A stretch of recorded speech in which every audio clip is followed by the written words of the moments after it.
Alors bonjour et bienvenue pour cette nouvelle vidéo. Sans plus tarder, c'est parti. Jeffrey Dahmer, né le 21 mai 1960 à Milwaukee, est mort assassiné le 28 novembre 1994 à Portage. Surnommé le cannibale de Milwaukee, c'est un tueur en série américain qui a avoué avoir assassiné 17 jeunes hommes entre 1978 et 1991. 16 de ces meurtres ayant eu lieu entre 1987 et 1991. Ces meurtres comporteraient des viols, des démembrements, de la nécrophilie et du cannibalisme. Le 28 novembre 1994, il a été battu par un autre prisonnier après avoir été incarcéré à la Columbia Correctional Institution. Voici l'histoire de Jeffrey Dahmer. C'est parti.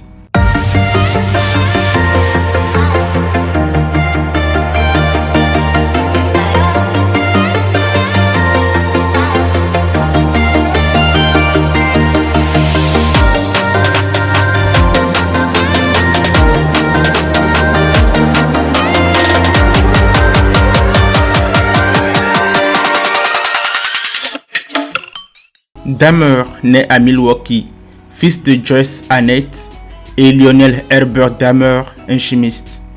Il est d'ascendance allemande, galloise, norvégienne et irlandaise. Son frère David naît 7 ans plus tard.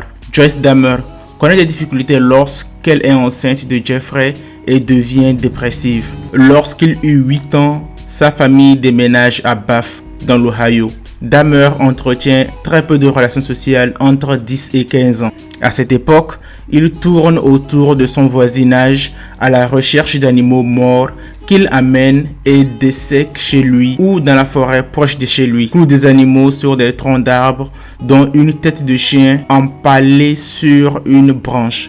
Dahmer commence alors à boire durant son adolescence, ayant toujours une flasque d'alcool sur son cartable ou sa veste, et devient alcoolique durant sa période universitaire. En 1977, ses parents divorcent. Dahmer étudie à l'université de l'État d'Ohio, mais quitte ses études car il est devenu alcoolique. Pour cette raison, son père le force à s'enrôler dans l'armée. Dahmer se conduit bien à ses débuts dans l'armée, mais il est démis de ses fonctions à cause de son alcoolisme. En 1981, un billet d'avion est offert pour voyager dans l'État américain de son choix. Dahmer expliquera plus tard à la police qu'il ne pouvait pas rentrer chez lui pour ne pas avoir à faire face à son père car il s'était alors dirigé vers Miami Beach parce qu'il était épuisé par le froid. Il passe alors la majeure partie de son temps à l'hôpital mais est expulsé à cause de son alcoolisme. Définitivement, il est vraiment hanté par l'alcoolisme. On voit bien que c'est quelqu'un qui est vraiment ancré dans l'alcoolisme et il ne peut pas s'en défaire.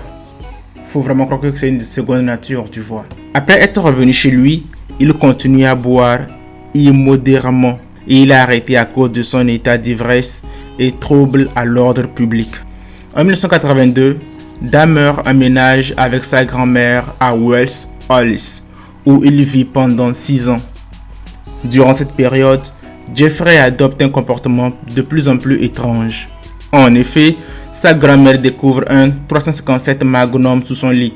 Des odeurs nauséabondes émanaient de la cave et Dahmer explique que c'était son père qui lui avait amené un écureuil mort à la maison et qu'il l'avait dissous à l'aide de produits chimiques.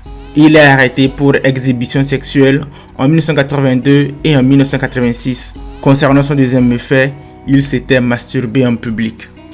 Waouh, le gars, il n'a même pas de pudeur. Il s'est masturbé clairement en public. Ça montre vraiment l'état, disons, des démences de ce gars, en fait. Durant l'été 1988, sa grand-mère lui demande de quitter la maison à cause des nuisances nocturnes et de son comportement étrange, également des odeurs d'essence qui émanaient de la cave. Il trouve un appartement à Milwaukee, près de son travail, à la chocolaterie d'Ambrosia. Le 26 septembre 1988, une journée après avoir emménagé à son appartement, il est arrêté pour avoir drogué et sexuellement abusé un mineur de 13 ans à Milwaukee. Il est alors condamné à 5 ans de prison avec sursis et 1 an en centre de semi-liberté. Il bénéficie d'une remise en liberté conditionnelle 2 mois avant la fin de sa peine et déménage dans un nouvel appartement. Peu après, il commence une série de meurtres qui conduira à son arrestation en 1991. Déjà, on voit vraiment que le gars, il a déjà de gros problèmes. Déjà, il n'a même pas de pudeur à se masturber en public. Maintenant, il abuse sexuellement d'une adolescente de 13 ans. Waouh, déjà, ça plaque déjà le portrait de notre personnage. On verra bien qu'est-ce que la suite nous réserve. Les meurtres. Dahmer commet son premier meurtre en juin 1978 à l'âge de 18 ans. Alors que son père est au travail et que sa mère a quitté son domicile familial en amenant son frère avec elle, Dahmer reste seul. Il amène un autostoppeur, Stephen Hicks, et lui propose de boire quelques bières avec lui. Lorsque Hicks décide de quitter le domicile, Hammer frappe derrière la tête à l'aide d'une haltère de 5 kg, puis l'étrangle avec le même haltère. Il le traîne dans une autre pièce où il le démembre. Dahmer enterre le corps dans le jardin. 9 ans passent avant qu'il ne commette son deuxième meurtre. En novembre 1987, Dahmer tue un jeune homme de 26 ans, Stephen Tuomi, dans un bar sur une impulsion. Il expliquera plus tard qu'il se souvient avoir commis un crime. Après le meurtre de Tuomi, Dahmer continue de tuer sporadiquement. 2 autres meurtres en 1988 et un autre au début de 1989, durant lesquels il amène ses victimes dans les bars avant de les tuer. Il conservait toujours le squelette de ses victimes. Donc en gros, c'est quand il a tué Anthony Stewart qu'il a été arrêté par la police. En mai 1990, il quitte pour la dernière fois le domicile de sa grand-mère pour un appartement qui deviendra plus tard insalubre. Appartement 213, 924e North 25th Street, Milwaukee. Dahmer marque le passage de ses meurtres. 4 meurtres de plus avant la fin de 1990, 2 autres en février et en avril 1991 et un autre en 1991. Au matin du 27 mai 1991, Conerak Senta-Somphone, le frère cadet d'un garçon que Dahmer avait molesté en 1988, âgé alors de 14 ans, est retrouvé dans la rue sous l'influence de substances médicamenteuses et ensanglanté. 2 jeunes femmes retrouvent l'adolescent hébété et appellent le 911. Dahmer poursuit sa victime et tente de la tuer avant d'en être empêché par les jeunes femmes. Dahmer explique alors à John Balcezac et Joseph Gabrich, 2 policiers chargés de l'affaire, que Senta-Somphone est son compagnon de 19 ans. Malgré les explications des 2 femmes sur le fait que ce n'est pas un adolescent et qu'il ne parle pas l'anglais, les agents de police laissent Senta-Somphone repartir avec Dahmer. Il rapporte plus tard avoir senti une odeur étrange dans l'appartement de Dahmer, mais n'avoir pas été plus loin dans l'affaire. Cette odeur est celle du cadavre de Tommy Hughes, la dernière victime assassinée par Dahmer en décomposition dans sa chambre à coucher. Les policiers ne prennent pas la peine de vérifier l'âge et l'identité de Senta-Somphone. Plus tard durant cette nuit, Dahmer tue et démembre Senta-Somphone et garde son squelette comme souvenir. Durant l'été 1991, Dahmer sillonne les boîtes de nuit de Milwaukee et Chicago à la recherche des victimes qu'il invite ensuite chez lui. Il assassine un individu approximativement chaque semaine. Il tue Matt Turner le 30 juin, Jeremiah Weinberger le 5 juillet, Oliver Lacey le 12 juillet, pour finir avec Joseph Brandenholt le 19 juillet, qu'il invite chez lui en lui proposant de l'argent. Après avoir tué Brandenholt, il lui coupe la tête et la met dans son réfrigérateur. Dahmer pense qu'il peut transformer ses victimes en zombies en leur perforant le crâne à l'aide d'une perceuse électrique et en leur injectant de l'acide chlorhydrique ou en faisant bouillir de l'eau dans la partie frontale du lobe de leur cerveau alors que ses victimes sont encore en vie. Les voisins sentent régulièrement d'étranges odeurs émanant de son appartement. Prison et mort.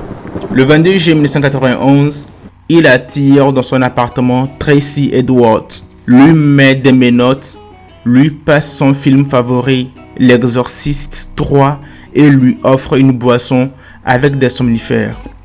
Mais ce dernier parvient à l'amadouer et à s'enfuir et à arrêter une voiture de police en patrouille. Les policiers venus en renfort vont alors de découverte en découverte, toutes plus macabres les unes que les autres.